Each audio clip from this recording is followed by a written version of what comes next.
Are you listening to us on Apple Podcasts or Spotify or any other platform where you can leave a rate or review? Do you like what we're doing? If the answer to all of that is yes, please consider quickly giving us a 5-star rate. And if you wouldn't mind leaving us a nice review, we greatly appreciate that as well. Okay, let's do this.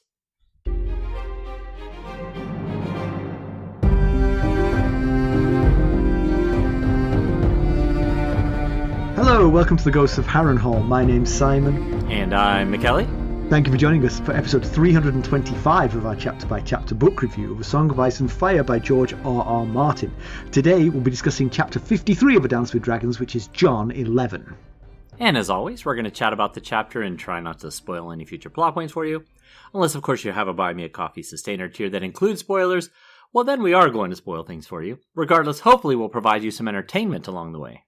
We'll summarise what happened, discuss our thoughts on it, provide some useful background, compare it to the television show, indulge a little pedantry and cover some relevant news and listener correspondence. Be sure to check out the show notes, they'll provide some additional information about the characters and geography of this chapter. How are you, Mackelly? I'm doing well, especially for someone who hasn't been outside very much lately. Well, we've had some weather, but I don't know if you noticed, we were supposed to get a bunch of snow, and we didn't really get a bunch of snow. But given that we live in North Carolina, we got enough snow to gridlock the whole place. Yes. So, but on either side of us, they got a foot of snow, and we got like 2 inches. Have you seen the map? Have you seen the weather map? Oh. I heard about it. I didn't see it. It is hilarious. I sent it to some of my friends back home who were asking about the weather, and I said, we're in the butt crack of the storm.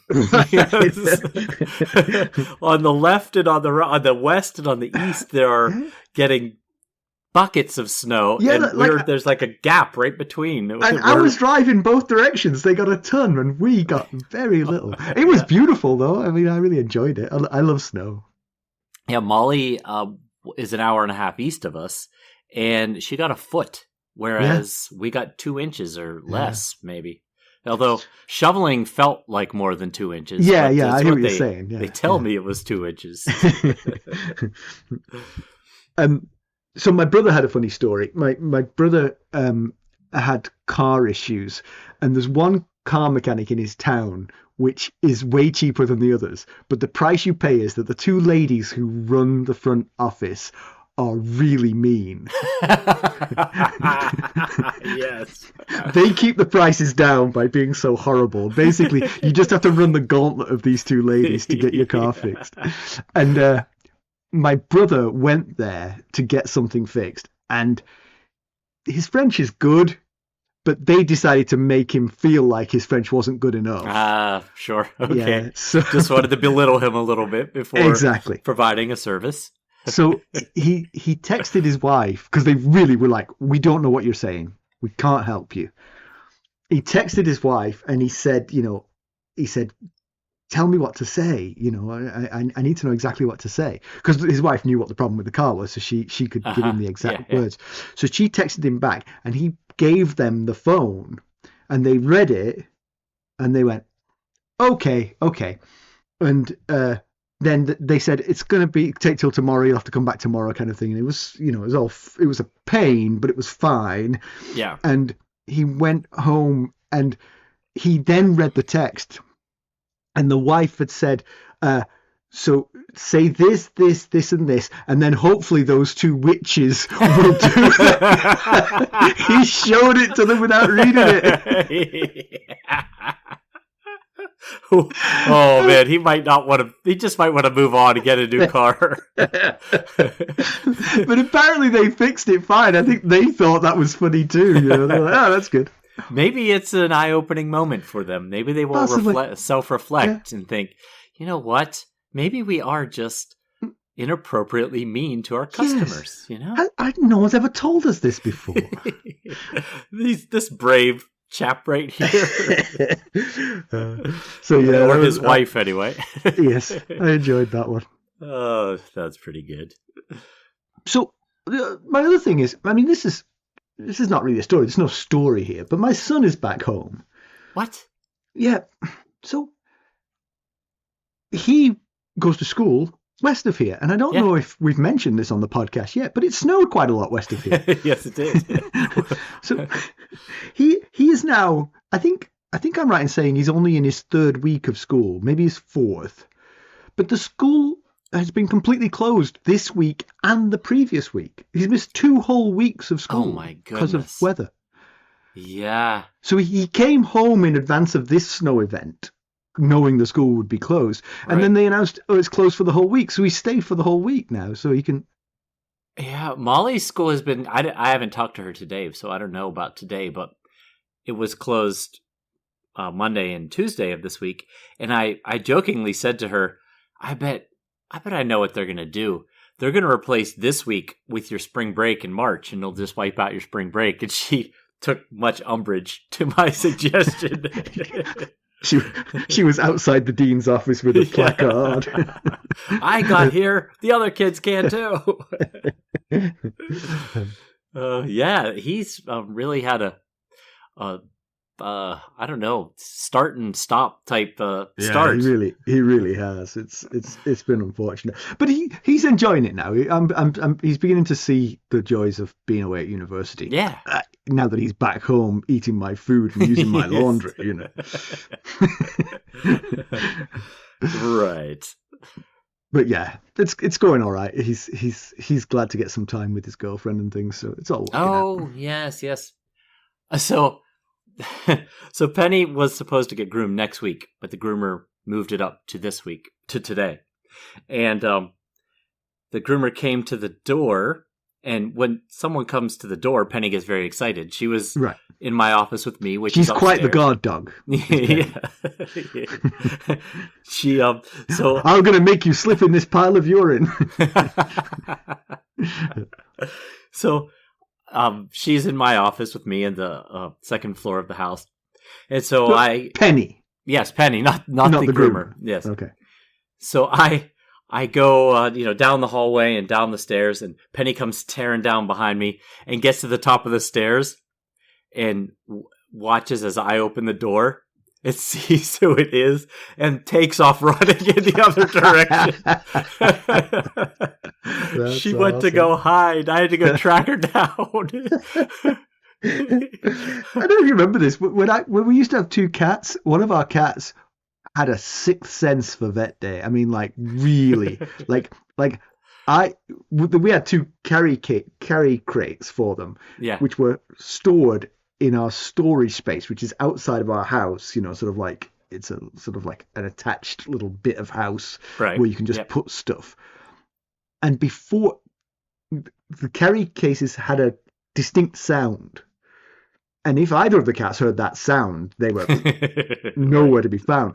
But she would go missing before. She didn't go missing before I even went out there. Just when I went, I should get those cases out. She'd be like, that's all it took. And I wouldn't even have to say it. I just have to think it. And she would be gone.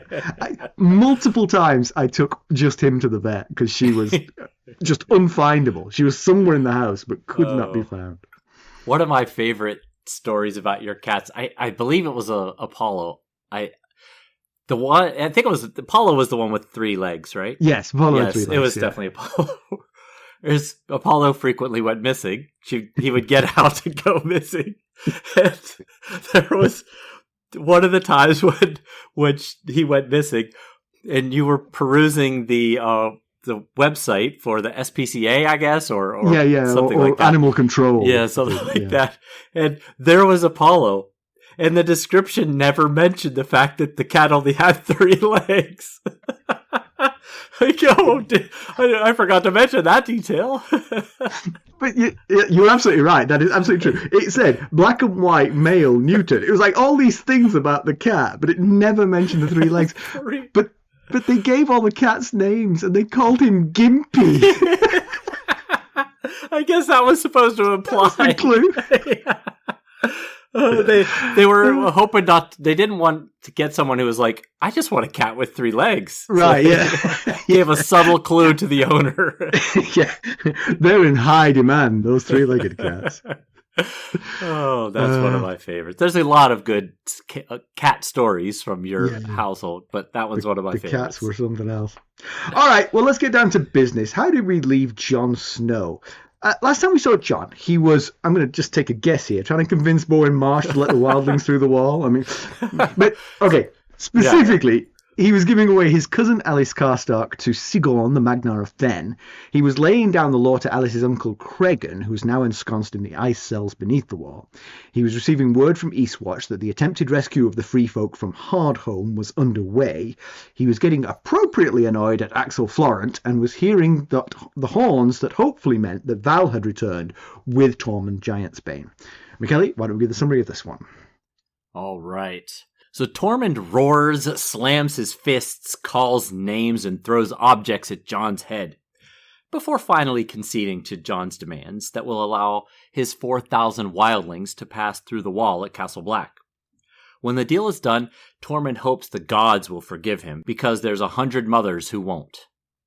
While the men shake on the deal, Jon can't help but recall his Night's Watch vow.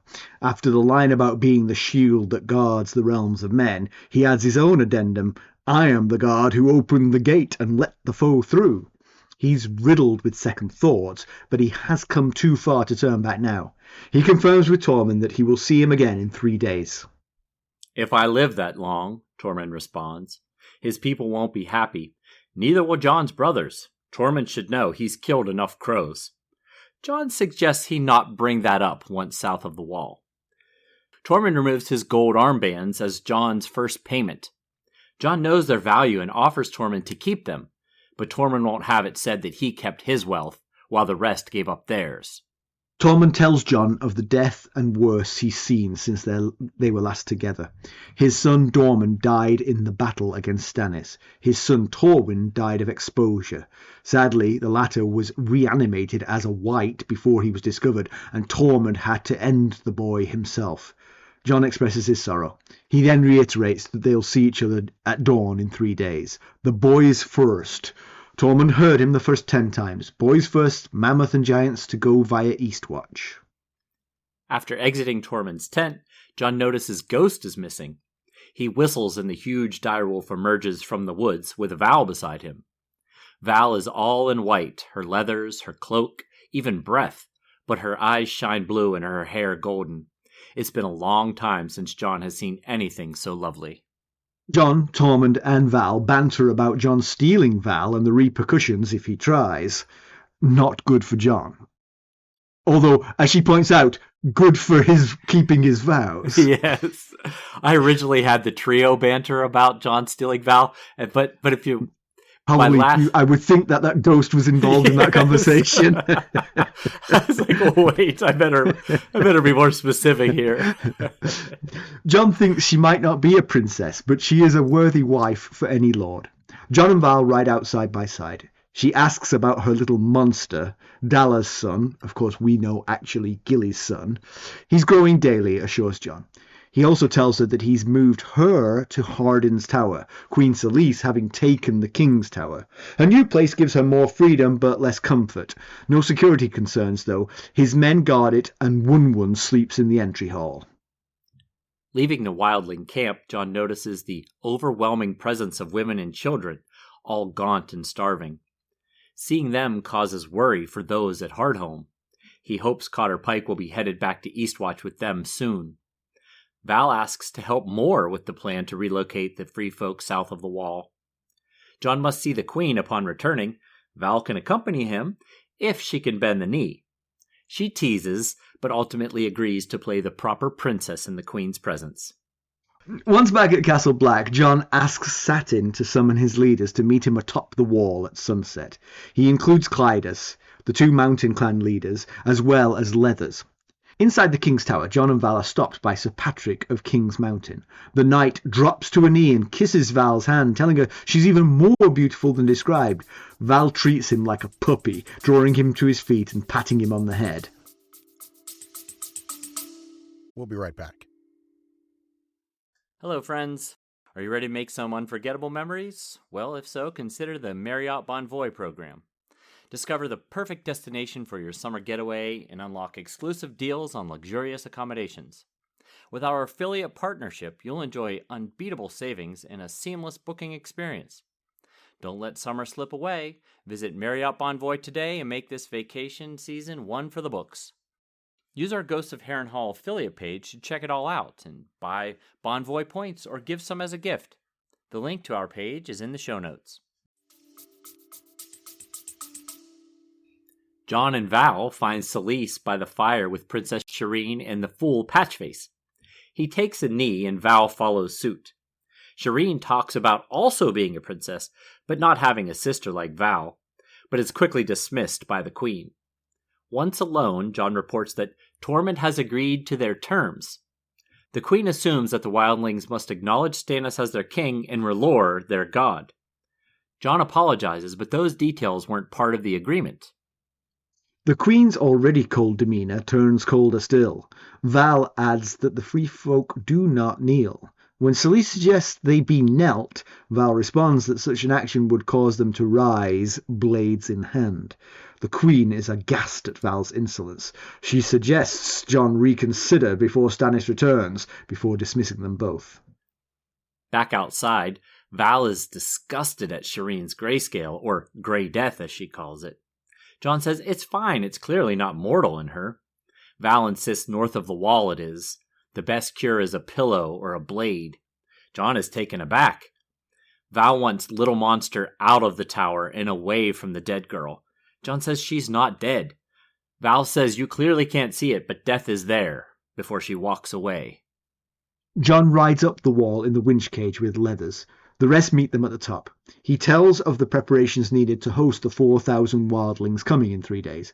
Bowenmarsh disputes the number to be more like 3,000 based on the number of campfires that can be seen, and adds that wildlings are amassing beyond the Shadow Tower, led by the Weeper. Surely the Lord Commander is not planning on letting that monster through. Jon responds that he is not happy about it, but they cannot pick and choose between wildlings. Peace is peace for all.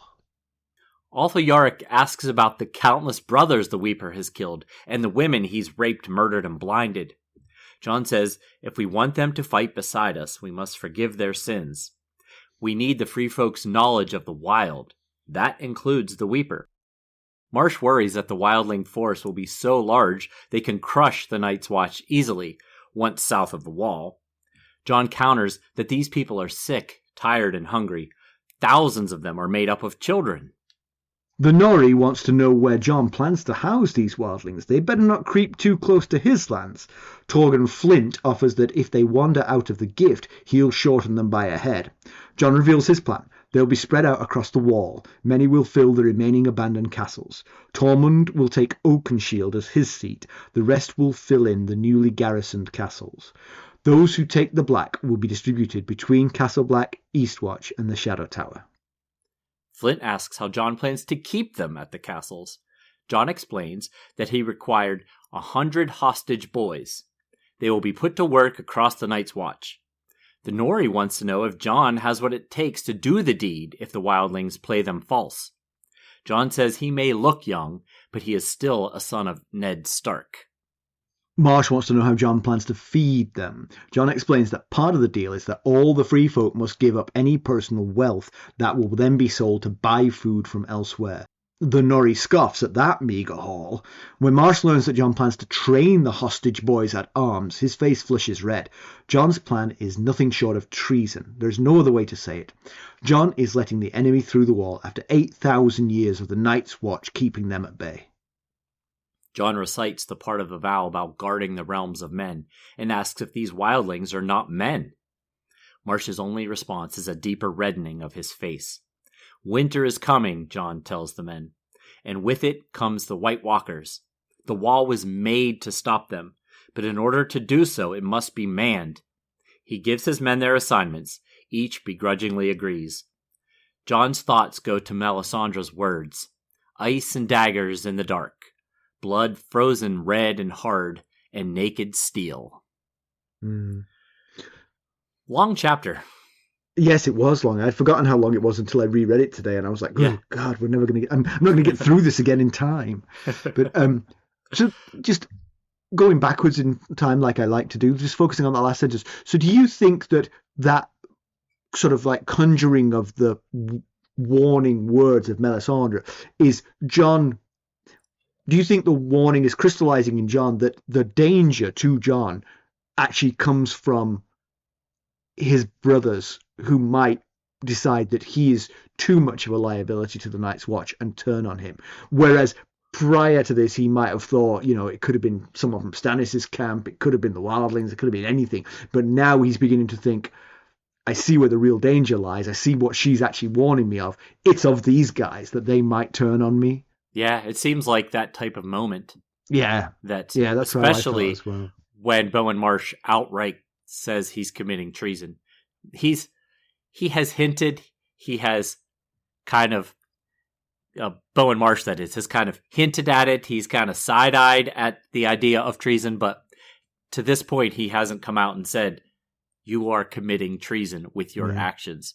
So, The funny part is what tips him over the edge, because to me, what would tip Bowen Marsh over the edge is those extra mouths to feed. But what tips him over the edge is the training of the hostage boys to be men in arms. But it's like, if they were the other side of the wall, they would be getting that training, Right. And, okay, so you take these boys, these 100 between ages 8 and 16-year-old boys, and you train them in the ways of the Night's Watch.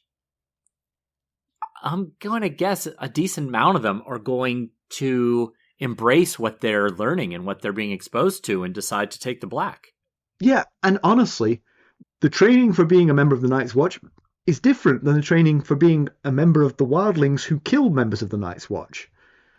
Right. It's not the same thing, You as a member of the Night's Watch, you're probably going to have Castle Forge steel in your hand, and you're going to be on top of an 800-foot wall. Yeah. To be a wildling who murders members of the Night's Watch, you aren't going to have the steel, you're not going to have the wall. So those are two things that, even if they go back with their family and friends after the winter is over, it doesn't feel like that's the thing to worry about particularly. Sure, they'll be better trained than nothing, but they won't be trained in what they need to do to be evil back towards the Night's Watch. And they're also making connections and relationships with Night's Watch brothers, and they're being given a purpose, a common goal. They're being introduced into a brotherhood with opportunity for advancement, warmth, 3 square meals, a stone roof over their heads. Mm-hmm. I still think that's a way to get a lot of these boys to take the black. What you could do, perhaps, is middle of the winter, you could give them like 1 week as a wildling. You go that side of the wall and see how it feels and decide if you want to come back, Right. And so Tormund is angry throughout the negotiations. I believe he throws his horn of mead at Jon's head twice after, respect for Tormund, emptying it down his throat first. Right. He's not wasting good mead. Yeah. So his anger comes from, I guess, the things that are very hard for him to swallow here are the giving up of their treasures, which again, the treasures of the free folk are not massive. The Nori laughs at the very concept of that being worth anything, but they are hard fought for. They were probably taken from the bodies of other free folk who in turn might have once taken it from a black brother. Right.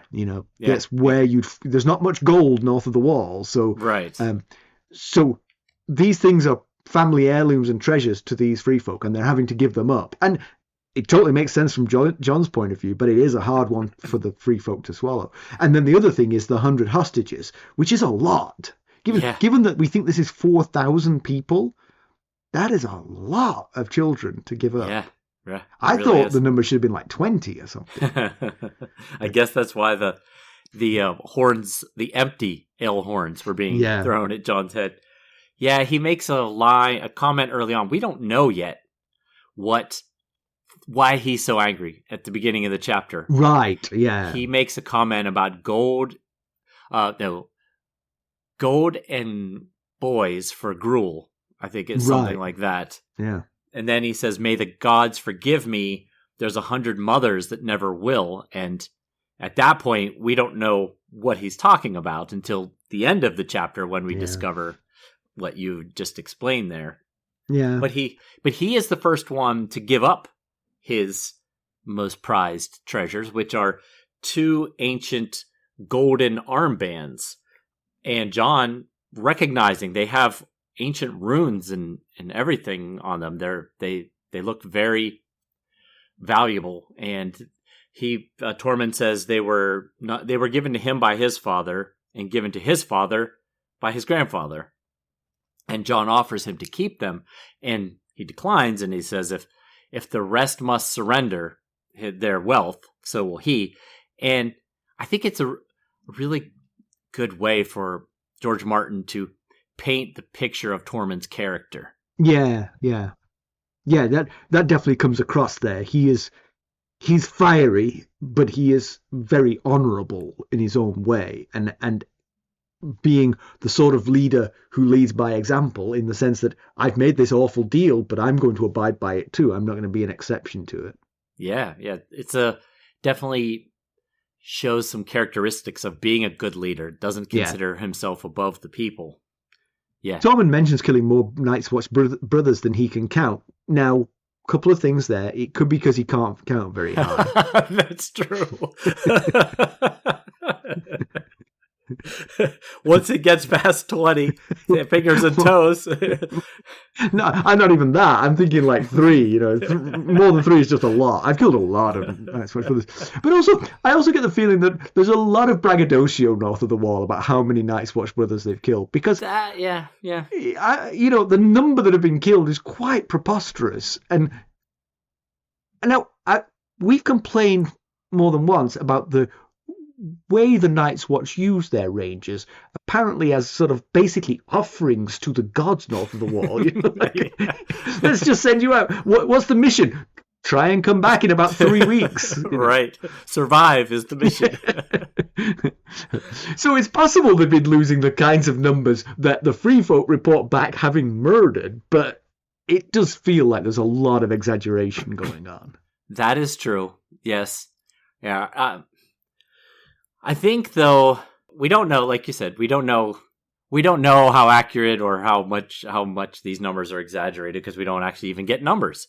But if he's at all true, it's just, I feel like it's a major sticking point for this whole operation they're trying to take on here. Yes and no. I think it would be a major sticking point if Tormund keeps talking about it. Which if Jon Tormund suggests he doesn't keep do. this to himself from this point forward, everything should be fine, Well, yeah, but it's compounded by the inclusion of the likes of the Weeper. The Weeper, yeah. We know in our heads, and I think most of the brothers could wrap their heads around, that this is the right choice, because all left behind north of the Wall will just swell the ranks of the others. But it's still got to be hard for seasoned Night's Watch brothers to accept letting these wildlings south. Yeah. When they think of their oath, it's the wildlings who they believe they're guarding the realm against. And, it's for thousands of years there's been no others. So the only foes they've been guarding against are these raiders and other free folk. Everything you say is true, but whenever we have this discussion, I always come back to the same thing. The brothers of the Night's Watch who were brought back dead got up in the middle of the night and tried to attack them. And that changed that. Now, not every brother of the Night's Watch saw that. Yes. But surely the news of that spread all the way along the Wall in both directions. Knowing that changes that calculus. No matter how many run-ins you've had with the wildlings, no matter how many wildlings you pretend you've killed, Right. It's just a change. It's a sea change. Now, I will say, I think for the Weeper and others of his ilk, what you might say is, you can come this side of the Wall, but here's the thing: you have to take the Black day one. Yes. I was going to say that same thing. Yeah. Because that's the only way you get your sins forgiven. You can't just come over here and be yourself. That would be too much for the brothers too much for Jon to accept. Yeah? Right. Yeah, he's committed crimes, plenty of crimes, according to what these men report, south of the Wall, that he could be tried for those crimes if they can, if they can do that. So rather than that, he could take the Black immediately. Yeah. So you take the Black or you stay that side of the Wall. Them's your choices. Yes, I agree. And about the point about the two brothers that rose and tried. I think it was Othor. Othor, I think. Yeah. J for Flowers. What was I going to say about him? Oh, yeah.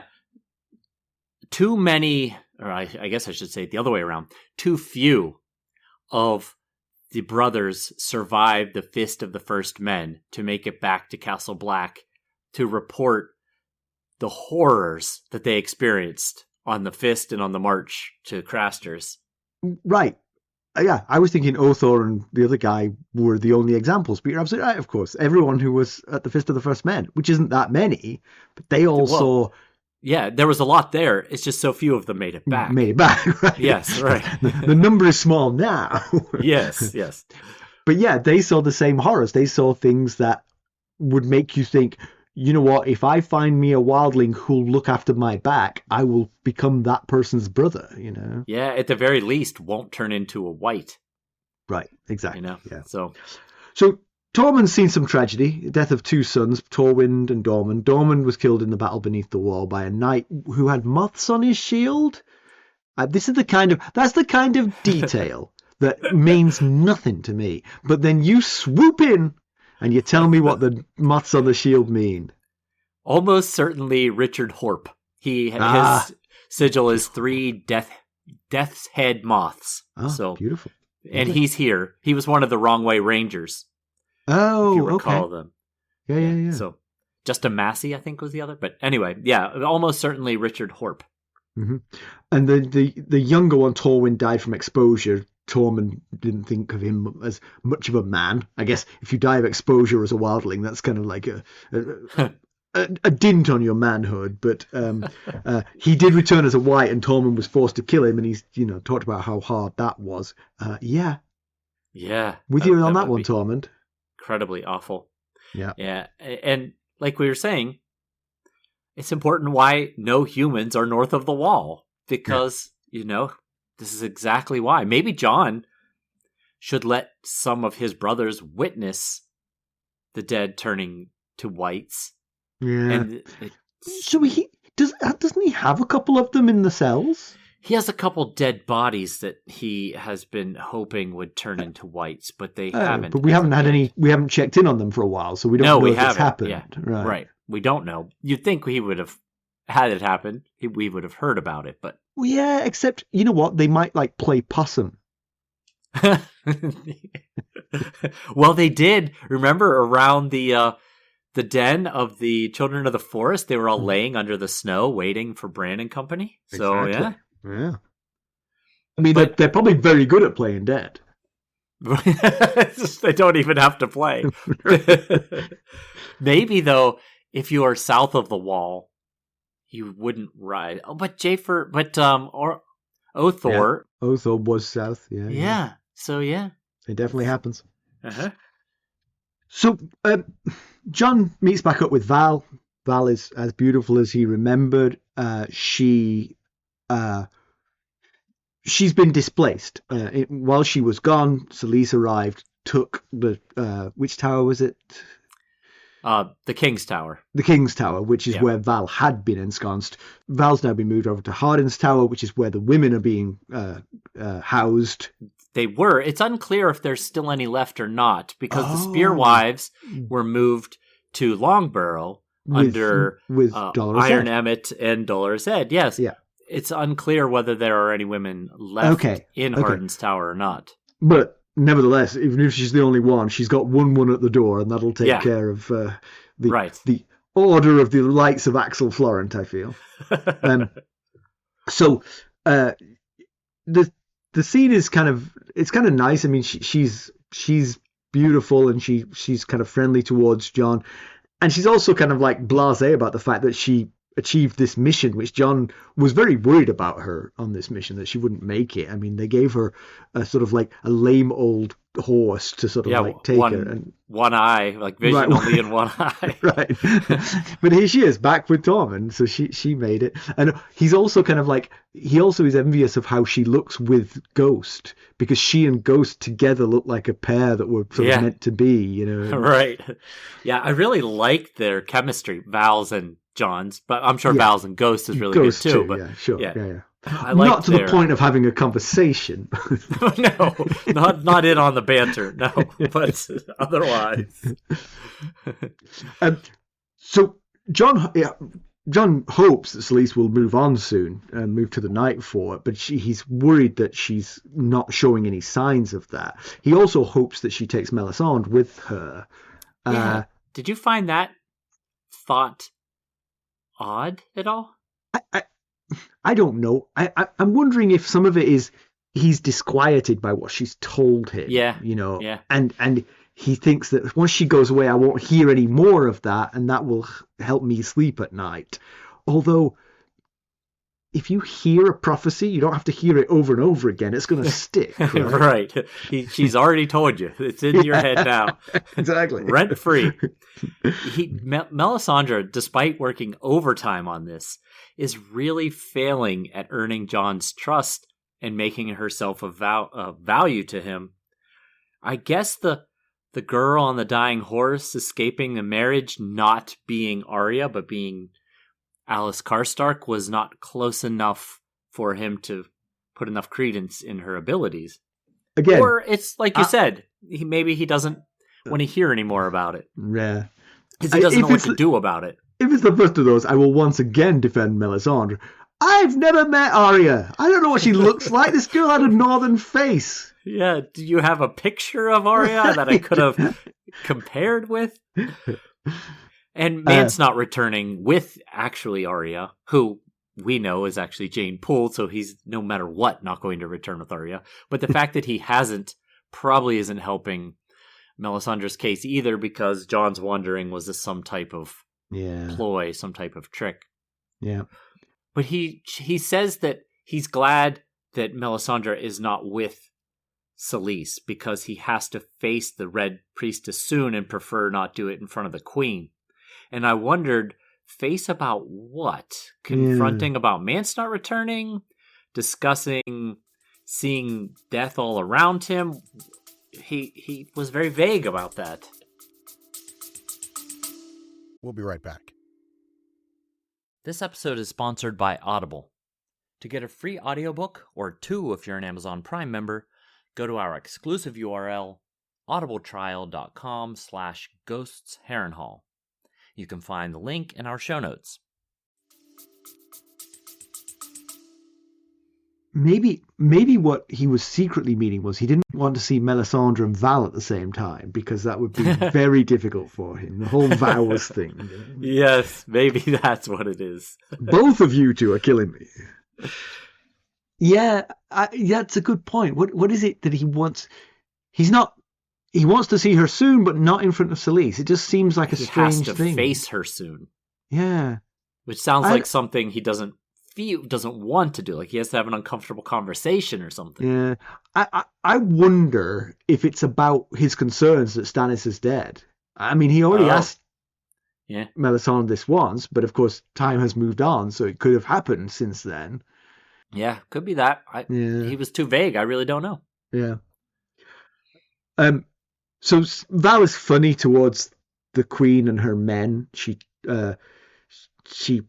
when Sir Patrick says that her beauty is even greater than what the Queen described, she's like, it's kind of odd because she's never seen me. So and then she pats him on the head when he gets on a knee. Calls him Sir Kneeler. Is it? Yes, up, Sir Kneeler, up. Yeah, Val's a great character. I kind of wish that they'd kept her in the show. She is a great character. Yeah. She's just kind of like in control of things. And I noticed actually as I was doing the comparison with the TV show, how Tormund was actually kind of like some of what Val did in the book. Tormund was given in the show. Oh, yeah. I had to give him a little bit more personality. He was given a little bit of Val. So we'll get to that. I think she would have really tested well on the show. I think people would have really liked her character. Yeah. So we get another patch face quote. The conspiracy theorists are going to have a field day with this. This is why Melisandre wasn't in attendance, by the way. Yes, that's right. I bet that's exactly why she wasn't in attendance. I tell you what, Queen Selyse, there's going to be one of us around you, him or me, never both. Let me tell you. So he said this time, the crow, under the sea, the crows are white as snow. He is so creepy. Yeah, he says that when he sees Jon. Yeah, he is one of the creepiest characters in this whole entire series. The funny thing is, if I was just reading this book for myself, wouldn't even notice, but talking to you about him makes him more creepy. Yeah, you could so easily dismiss. Yeah, he's just ramblings of a lunatic. Yeah, but then you start talking about him, you're like, why does he have to keep saying things that discomfort me so? So tell me what have you got here? The crow under the sea. The crows are white as snow. Nothing obvious from me. So I went online, and the best one that I saw, the best theory, was that it's possibly some sort of prophecy about the Night's Watch brothers being turned into whites, possibly in a future battle, or maybe referencing the Fist of the First Men, something along those lines. Yes, that's what it feels like. But I wondered, just because of the under the sea. I mean, God, he says under the sea all the time, so probably that's probably just like just he stutters under the sea even when he doesn't mean everything. But seems to start with under the sea. Could be what you just said, but this attempt at Hardhome, perhaps. Oh, maybe. Yeah, that's because Melisandre had a vision that seemed like a place like Hardhome, and it seemed like it was an issue. And with whites. Patchface and Melisandre, they're conjoined. Quit spoiling my prophecies before I can give them, you little jerk. Don't listen to him. Listen to me. I'm the one. Selyse expected the wildlings to accept Stannis as their king and R'hllor as their god, but Jon never negotiated that part of it. It's neither here nor there to Jon. He doesn't need that. What's funny, though, is when he first arrived in Selyse's presence, he told her, I've negotiated the wildlings are coming south of the wall. She said, excellent. Stannis will be pleased. So the principle of them coming across, she didn't mind. It was only when she found out he hadn't added the rider about them converging and kneeling that she got mad and told him that Stannis would not be happy after all. But Stannis, I don't think, would care. Yeah, that's a tricky one. I understand why she assumed so, because although she wasn't here for this, the first batch of wildlings that came through under Stannis' watch did both things. Yeah, it was ceremonial. We know it wasn't authentic. And I'm a little surprised that wasn't part of the negotiation. Like, we just need you to go through the motions, bend the knee to Selyse. That part seems kind of like a given. It shows acknowledgement that they'll adhere to the laws of the land. Yeah. And Val says free folk don't kneel, but they did. They did kneel to Stannis when she came through. I guess Jon was like, well, Stannis isn't here, so let's skip over that part this time. Yeah, I think so. I think, but at the same time, though, maybe it's good for them to know what they're getting into. Like, you're crossing south of the wall.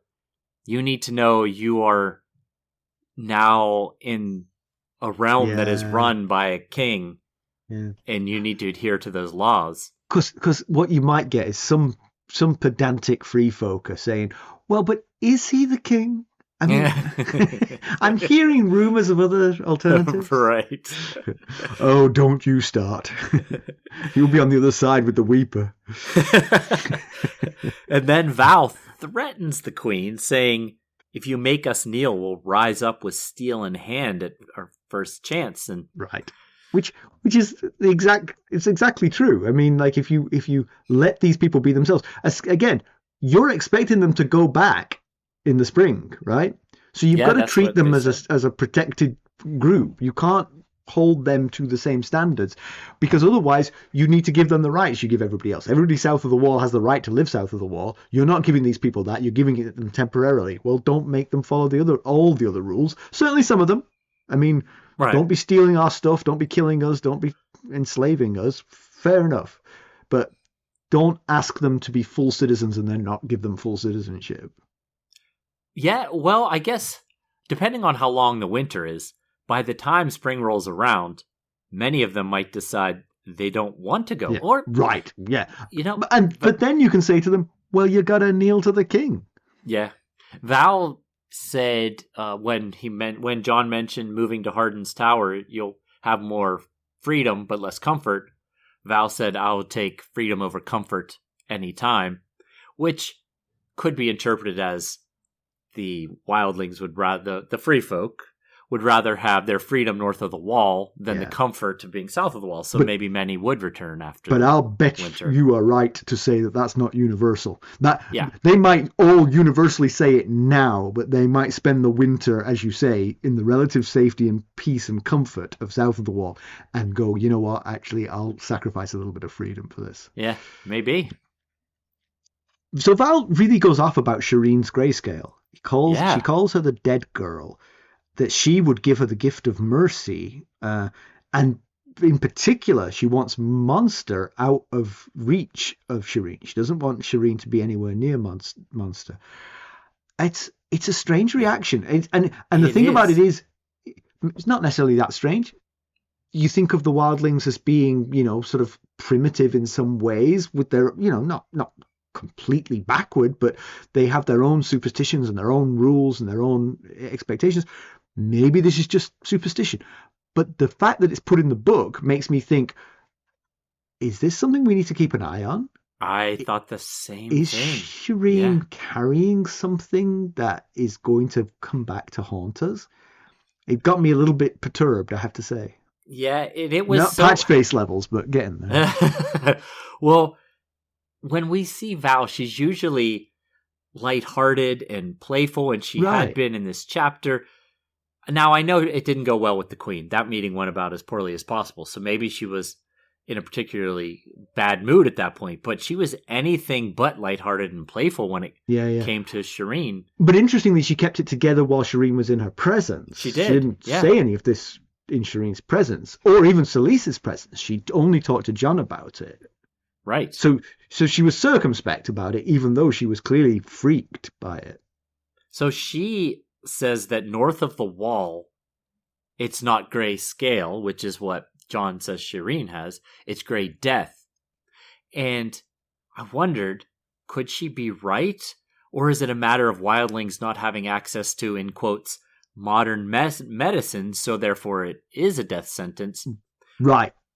And of course that you've hit the nail on the head there. If that were true, then you can kind of see how she's like, well, that kid is definitely dead because everyone who gets that dies, and it's also infectious. So what the hell are we all doing around her? You need to kill her, not knowing the truth. If it's that benign, then George Martin has just like freaked me out for no reason. Well, I wouldn't put it past him now I've said it. Well, we've been told that grayscale is prevalent in cold, damp places, which north of the wall sounds like pretty solid breeding grounds, as is Dragonstone, where Shireen has spent a lot of her life. Right. The difference, though, is north of the wall versus Dragonstone is that Dragonstone has maesters. So, but yeah, about Val's words being possibly foreshadowing, she says, her mother can't see it, and neither can you, but there is death in there. And it made me wonder about Azor Ahai being born amidst smoke and salt to wake dragons out of stone. Could Shireen's grayscale somehow be connected to that with the stony complexion? I don't know. Just conjecturing there. On my big board of the three heads of the dragon, Shireen was not very high. She was below the fold for sure, but Well, I guess, I mean, it's not like I think that she will be a dragon rider or anything. I just wonder. I didn't really think you meant Yeah, that. right. Yeah. Just to be clear, I don't think you're a lunatic. You know? Oh, will the grayscale return? Will she have to be given the gift of mercy? If it thrives in cold, wet environments, this is a really bad place for her. And let's not forget, there's currently no maester at Castle Black. Clytus is the closest thing they have. Yeah. So. Okay. So as we mentioned, Jon plans to pardon the Weeper because they can't pick and choose. That peace means peace for all, is what he says. Yeah. So I agree, and we talked about taking the Black like immediately for the Weeper. Remember, Stannis had Mance burned, which was actually Rattleshirt, for crimes against the realm, but I think his were more for deserting the Night's Watch than for any specific crimes that he committed against the realm. Harsh on Rattleshirt because he didn't do that, but right. But is pardoning the Weeper a crucial mistake for Jon? Is it a bridge too far? Just recently, the Weeper decapitated 3 rangers and put their heads on poles. We know he's raped and killed and stolen and blinded women. I just wonder, has it gone too far with this particular instance? Yeah, I mean, this camel's back is going to get broken by one of the straws, and that's a particularly heavy straw. So yeah, right. I can certainly see it being the cusp over which this turns. We saw. I can't remember which brother it was now off the top of my head, but we saw how upset they were when they brought the 3 heads back, and this just seems why that is? It's because not that many Night's Watch brothers die. That's why they were so upset. If the number of Night's Watch brothers died the way the wildlings count them, people would be like, "Oh, it's Wednesday with 3 dead, no problem." Well, maybe it's that. Yeah, it just seems like maybe one more white left on the northern side of the wall might be. What's one extra white? I mean, exactly. Come on. So on top of the wall, he meets with his council of complainers. Marsh says that letting these wildlings pass increases the threat of the Night's Watch being wiped out once all of these wildlings are south of the wall. It's definitely true. I mean, they outnumber them, so they could turn on them. But the one thing that it really misses, and my God, I really wish I could shake Bowen Marsh and explain this to him. The wildlings are... Bowen Marsh does not know what the threat is here, but the free folk do. They really do understand it, and they know that they're best served by having the Night's Watch help them defend the wall. Sure. Now, they know what they're up against more than the Night's Watch brothers do, yeah. So if he could just accept this premise of there is something worse than the wildlings, then that concern goes away. Yeah. I think he's just too single-minded about the mouths to feed and the fact that these are our foes to think about the reality of it. But the distribution that Jon explains is that men with wives and children, the elderly, orphaned girls and orphaned boys 10 and under, and non-spearwife women will occupy the 10 empty Night's Watch castles. Any spearwives will be sent to Longbarrow under Iron Emmett and Dolorous Edd, and the single men to the other already regarrisoned castles. And that's all sensible and feels like a creative... will create a positive environment for everybody. Right, yeah. It does worry me somewhat that the castles that he's planning to occupy with the families and the elderly don't really have fighters there. It seems like the non-fighters plus guys who have families get to occupy these castles. It's like, shouldn't there be some martial force in each of these castles to help? Yeah, I'm sure as as we understand, John explained it originally as these free folk don't have to take the black, but they do have to listen to their commanders, who will be Night's Watch brothers. So there will be commanders there. Yeah. Yeah. Yeah, interesting. All right. But he says that Tormund will take Oakenshield as his seat to keep him close. Now, right. Oakenshield is the castle directly east of Castle Black. That's why he's keeping him close. But I questioned his use of the word seat. It sounds too much like establishing himself as a lord.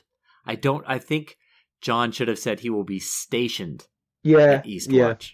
That was probably for our benefit rather than Bowen Marsh's, although, one more straw on that camel's back for Bowen Marsh, I'm sure. Yeah. But they can't possibly trust the Weeper to give him his own castle, right? But at the same time, you can't mix him in with the Night's Watch because it seems like bloodshed's going to be inevitable. So he's a real problem. But basically, John hasn't negotiated with the Weeper. The Weeper is over to the west and planning to fight again. So, try and kill him.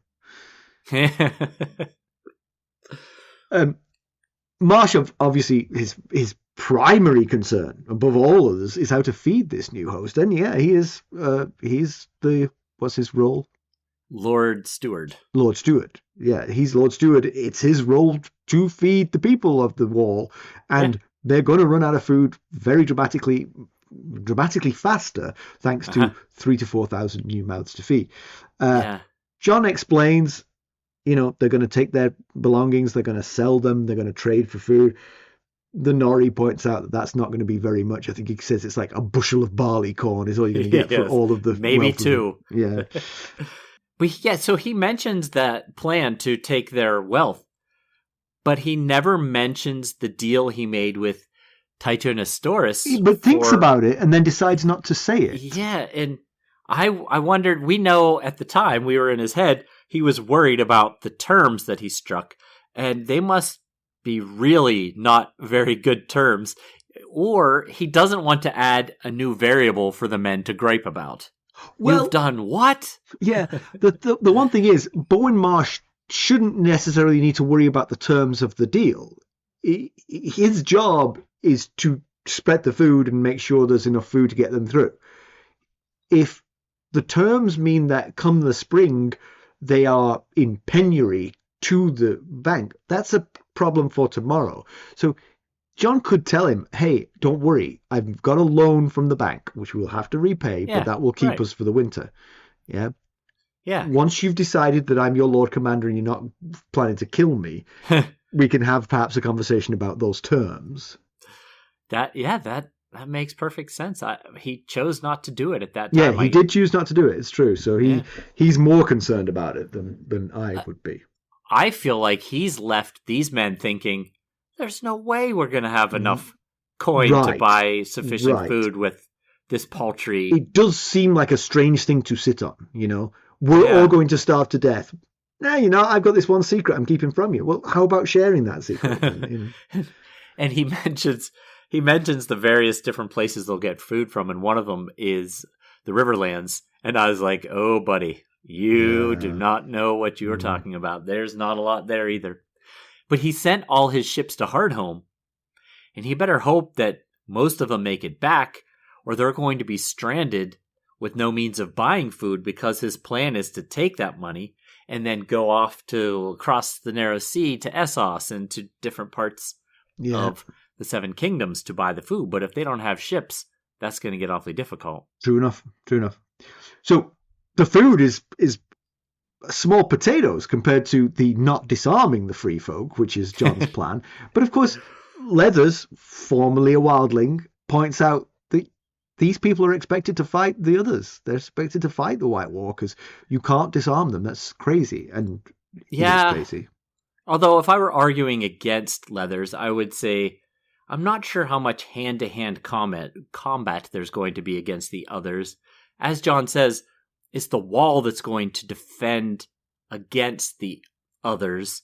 They just need to watch all 300 miles and probably used long-range defense, like dropping heavy objects on climbers and such things. Well, okay, fair enough. So maybe whichever one it was who joked about, what do you want? I think it was Leathers who said, what do you want to do? Have them throw snowballs? Maybe that is what we want them to do. With rocks in them. Right.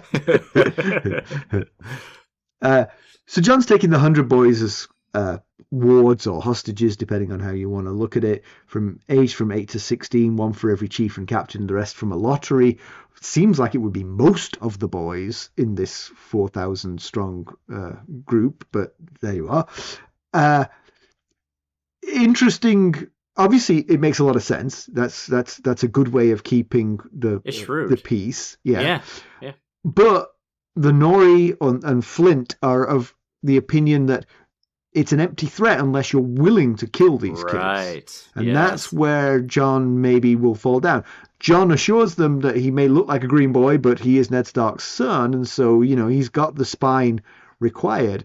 But these are innocents, and... Yep, yeah, and Jon thinks of Jaina Slynt when asked if he could go through with killing the boys, but you could argue that that's an apples to oranges comparison, because Slynt was a grown man who made his own bed. Absolutely. Jon made him lie. Yeah, exactly. These are innocent young children. And to a certain extent, the next thing he says, which is about the fact these boys will be trained at arms, that's the thing that tips Marsh over the edge. But at the same time, that also, like you said, might create a bond between these boys and the Night's Watch, strong enough that even if their father's mutiny in some way means that the boys will be forgiven, Yeah, it's tricky, because on one hand, you'd think this is a good plan, because even if men like the Weeper get out of hand, there are a lot of free folk who have skin in the game, literally the skin of their children in the game, that they will be policing these, any ne'er-do-wells as well. So, Jon, that's, as we said, that's the bit that makes Bowen Marsh call Jon, that accuse Jon of treason, is the training these boys. But it just, to me, I think he's overreacting to that part of it.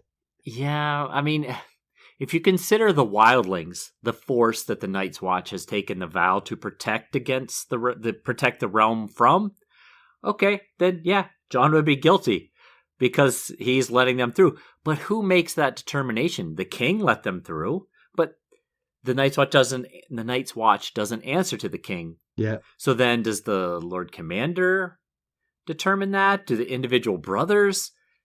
It's not as clear cut as Bowen. Clearly, the free folk weren't the threat that the vows were originally referring to.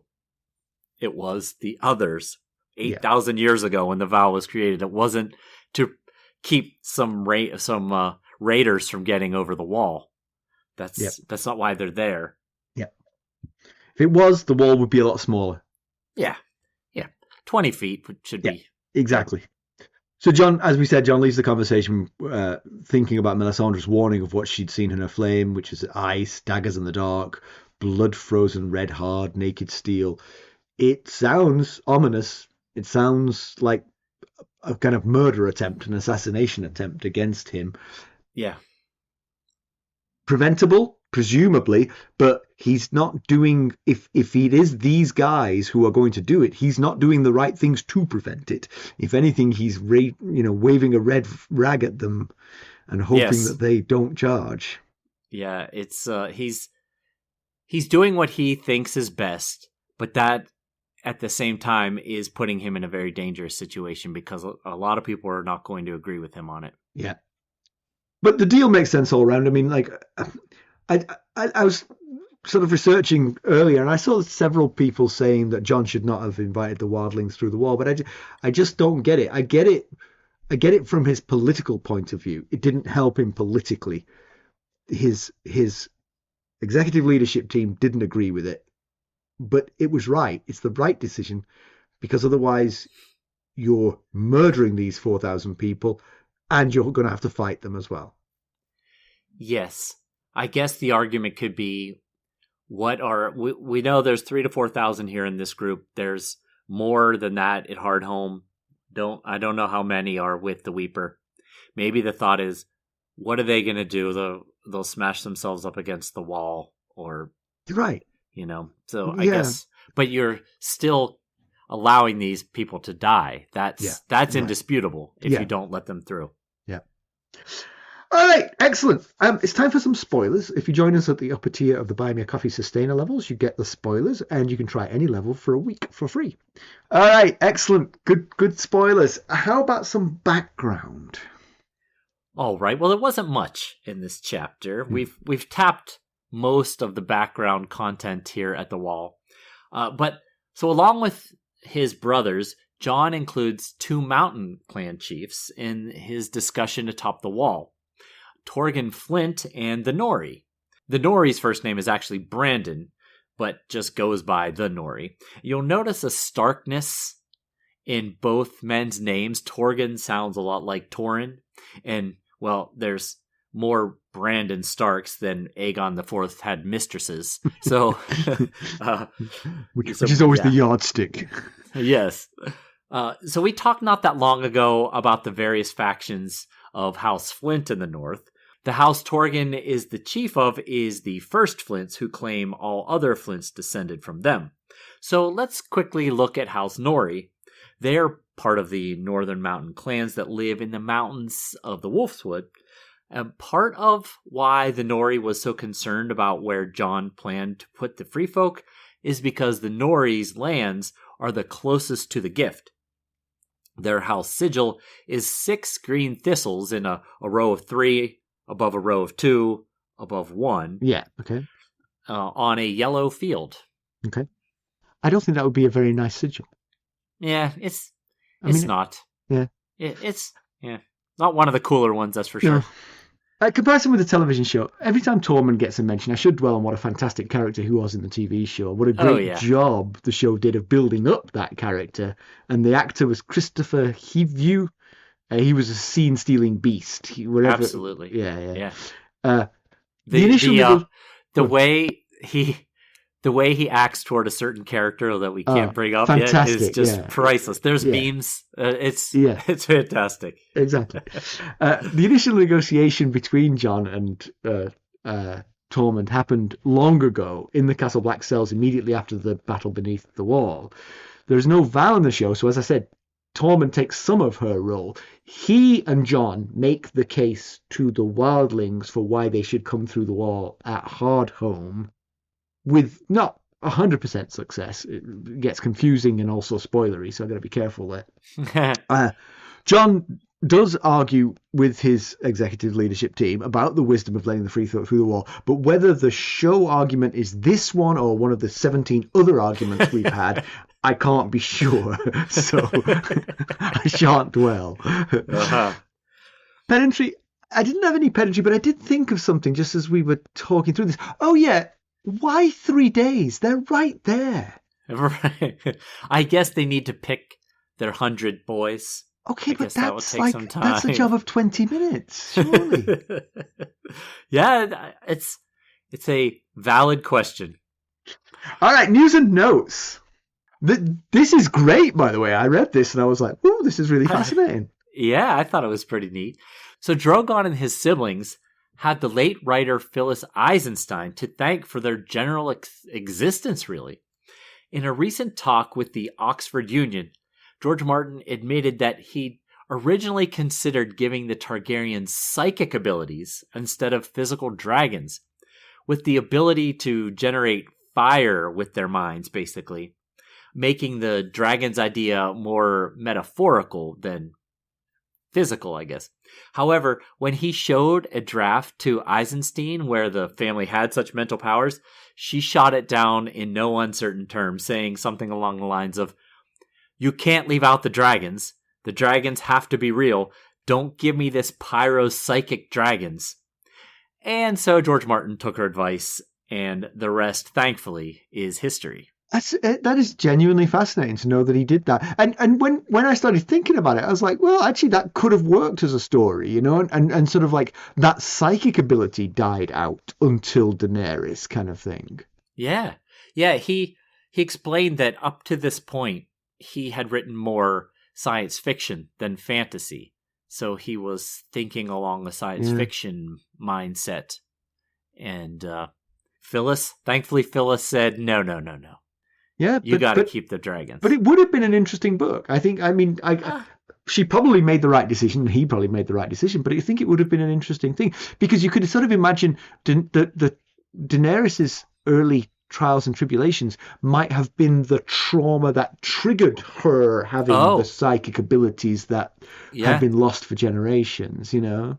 It would be tough to write out the ability, like for 150 years. Like, how did it go away? Like how we have the dance of the dragons that kind of made the physical dragons era end. But I mean, any kind of civil war where members they're dying would thin it slightly. You're right. Yeah. I mean, obviously it would have been very complicated. It would have been a very different story, but it has a plausibility to it. I don't dislike it. And actually, given that it wouldn't have to grow up the same way the dragons do, it might have simplified his life. Yes. Now that is a solid idea right there. I bet he's thinking, I should have gone with metaphysical. Yeah. All right, let's conclude this one. So Jon's in too deep to turn back now, letting 3,000 to 4,000 free folk pass the wall, and promises of thousands more is pretty much an all-in move. There's no wiggle room here. This is the wildlings are south of the wall, and they outnumber us 3-1. He had plausible deniability with the first batch because he could blame it on Stannis, right? Right. This time he's out front alone, and he's second-guessing himself. He thinks to himself, I wish I knew if I was doing the right thing or not.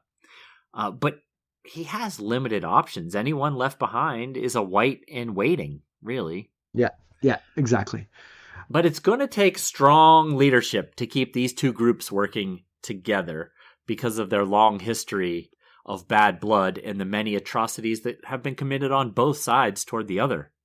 The one thing I'll say is I think the wildlings are more likely to play ball on that than the Night's Watch. I think partly because the Night's Watch would argue there's more bad blood coming our way, but also I think because of what I said before, a wildling, a member of the free folk who knows what's going on north of the wall, is going to any harbor in a storm, you know? Yeah. They're the ones desperate. They need the help. Yeah. Do you think that he should have included bending the knee to Selyse in the farce of throwing the sticks into the fire like Stannis and Melisandre? It didn't cross my mind until Selyse got angry about it, so I kind of forgive Jon because it didn't cross his mind either. Yeah. You'd think he would just repeated what Stannis did, though, you know? Just all the same things. Like I said earlier, it would help the free folk to understand that they're in a different realm with different rules, that, they take bending the knee to the king seriously here south of the wall. Yeah. We both love Val and Jon together. That pesky Vow. But what was her venom towards Shireen about? I mean, again, we our discussion of it kind of like convinced me. Yeah, it's just a superstition born of a lack of medical knowledge. But I never trust George Martin. Yeah, is he putting this in here as a red herring for us to think? Wait, why is Val bringing this up? Or is this some sort of foreshadowing of a reemergence of her grayscale that has it just been laying dormant? Or maybe the weather and the location could play a factor here. Yeah. I wonder how many children there are who survive grayscale, because it would take Maester's skills, it seems. Right. And not many children have access to that. So Shireen is an outlier, presumably. So yeah, I don't think it's that prevalent in Westeros in general. We don't hear, at least we haven't heard much about it. Yeah. But Val certainly didn't make a friend of Queen Selyse. No. I'm concerned that she said, we need to find you a husband to teach you some manners, basically. And I worry that she's going to try to marry Val off to someone like Axel Florent to put her in her place or something. That would not go well. Yep. And Moe Marsh has finally come out and said what he's been thinking for a while, that Jon is committing treason. Yeah. Jon could get angry about that, but I think he's being very tolerant of the anger being shown towards him by his leadership team. It's that's true. Jon has been understanding that it's going to take some time for these men to come around. But it's dangerous. Marsh is a long-time, well-respected brother, and he's made little attempt to hide his disapproval, and now he's just out with it. Mm-hmm. And it's that mixed with Melisandre's warning. Jon needs to be very careful going forward. For sure. Next time we have, would you believe it, Cersei Lannister. Who? Sorry, Cersei Baratheon. Sorry, I forget. Forget she got married. Did I hear you right? Cersei? Yeah, Cersei. Yeah, I haven't seen Cersei in forever. And you think this chapter was long? Brace yourself. There's 3 ways that you can help us. You can leave us a 5-star rating and a positive review. You can buy us a cup of Arbor Gold or become a sustainer at buymeacoffee.com/ghostharrenhal. There's a tier there to match your budget and your interest. The upper tiers get you the spoilers. Try any tier for a week for free. Or you can make a donation directly to our cause at our website, ghostsofharrenhal.buzzsprout.com. And if you're looking for more ways to interact with us, well, one thing you could do is you could send us a text. The link is at the top of every episode show notes. Please just keep in mind we have no means of responding, but we do enjoy reading them. And if you're interested in keeping up on the latest Ghosts of Harrenhal news and developments, well, you can always check us out on our social media. You can follow us on Twitter at Ghost Harrenhal, or on Facebook, Instagram, Discord, and YouTube, where I will post the image of the weather map. Oh, perfect. Yes. That'll be good. Thank you for listening. Thanks. Bye. Bye.